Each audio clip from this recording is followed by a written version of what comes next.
Your voice or AI? This is going to be a controversial take. I know we have ChatGPT and Claude is it and Grok and all these at our fingertips. But if you are a creator, an entrepreneur building an online brand, you still need to use your voice because it's getting really predictable. You can hear it always. I've got some notes here from ChatGPT to script this episode, okay? And I thought, hang on a second. Whilst I, personally speaking, don't mind a suggestion for a format for the episode, I, on the whole, prefer to shoot from the hip. Sometimes my neurodivergent brain just needs one or two or three main points to structure what I'm going to say. I prefer to just freely flow. But when I look at the structures that are provided by AI, this is one is from ChatGPT. It all sounds the same. It all sounds like the same tone, the same cadence, the rhythm, the words being used, the same storytelling. And recently I had a few different videos pop up on my YouTube feed that had really interesting titles actually. And I thought, oh, okay, I'll tune into this. And after a minute or two, I thought, it's a faceless channel and the voice is okay, but it is just so rhythmic and almost perfect, like just too perfect. And I'm not getting a sense of the voice or the person behind the voice. And that's a real mistake because if you're building a brand and you are heavily relying on this wonderful, convenient tool and you're not giving your audience a chance to really connect with you, then you're missing out. Aren't we here to build community after all? Aren't we here to build engagement? And remember, I've spoken about this in previous videos. Aren't we here for legacy, for some kind of long term benefit? Is it just for the clicks?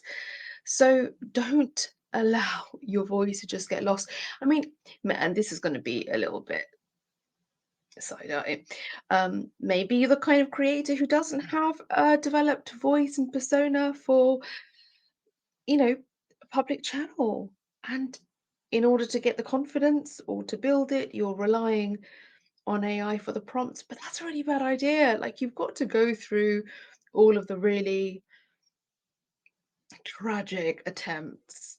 I started creating content in 2015, and gosh, has it been tragic? Attempt over attempt, different channels, and now I'm at a sort of a happy place where each of my offerings feel mature and they sort of just fit, you know.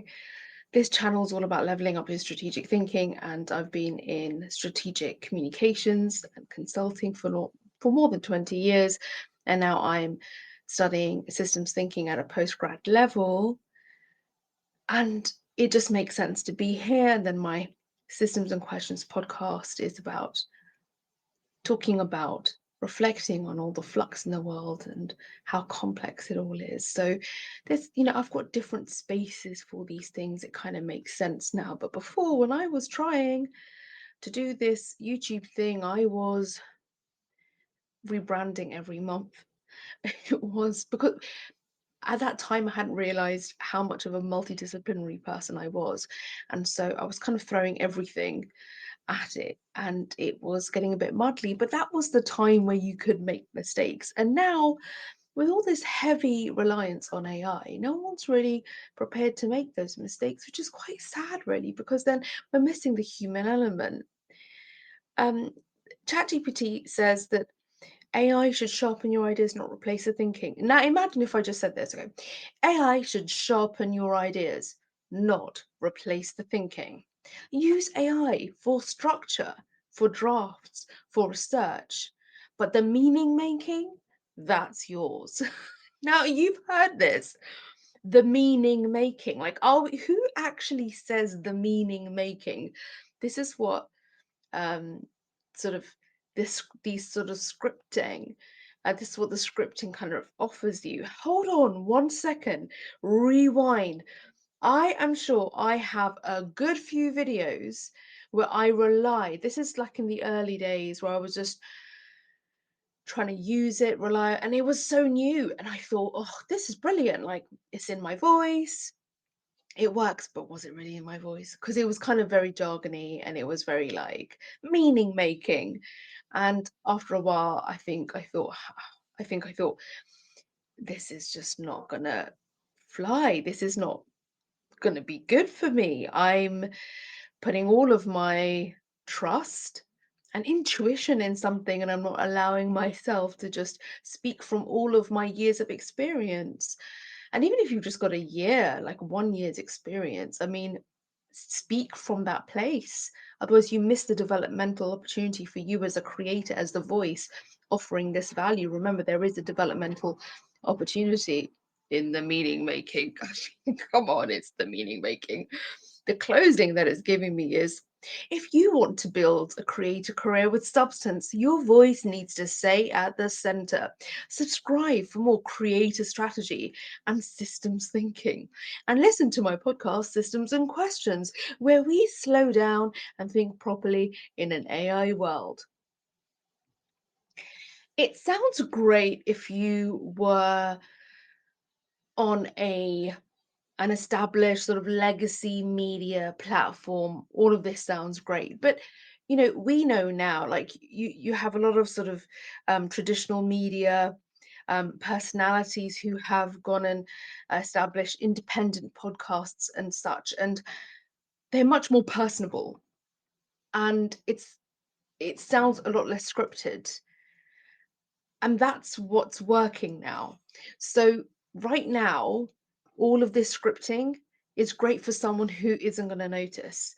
But if your audience and the kind of audience you want to build is the kind that you want to trust, and for them to trust you, then aren't you selling them short, a little short, thinking that they won't notice? Hmm? Because they will, because I am. So of course you would.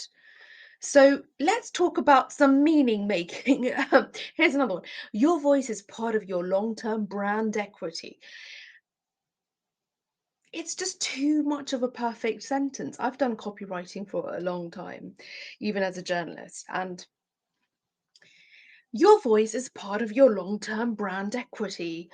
It's just too postery, right? It says algorithms change, templates change, but your worldview, that's the thing people stay for. And if I had chosen to stick to this script verbatim, that's how this video would have sounded.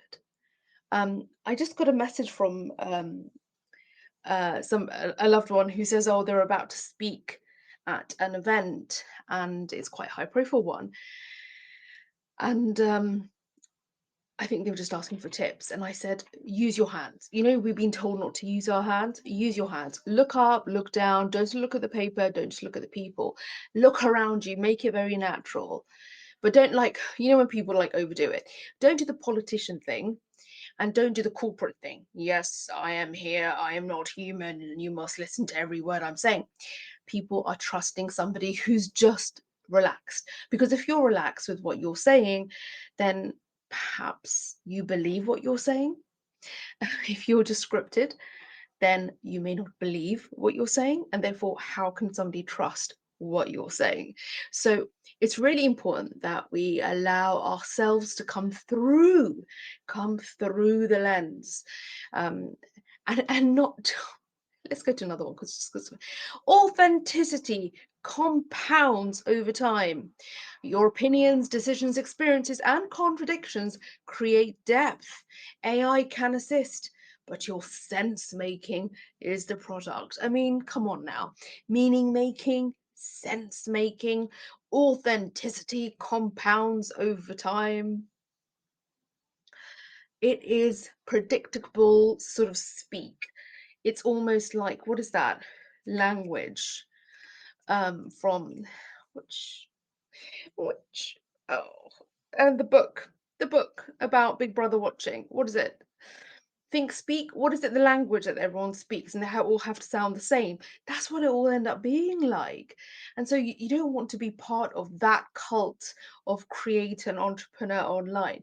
Who's all sounding the same, speaking the same, connecting the same, offering the same old closing. No, no, we don't want that. So if you, like me, are resisting and you don't want to become a robot creator, then let me know in the comments and do subscribe if you haven't already. I'd really appreciate that.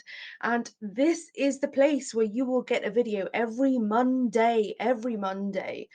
This is where I provide you content to really level up your strategic thinking, to be your friend in this sort of creator journey, and to support you in your business and brand development using my 20 plus years of creator experience, public relations experience. I'm a chartered public relations practitioner, by the way. That wasn't scripted, but it's just on the top of my head. Thought I'd share that with you. It's been wonderful to have your time and attention. You can find me in the next one.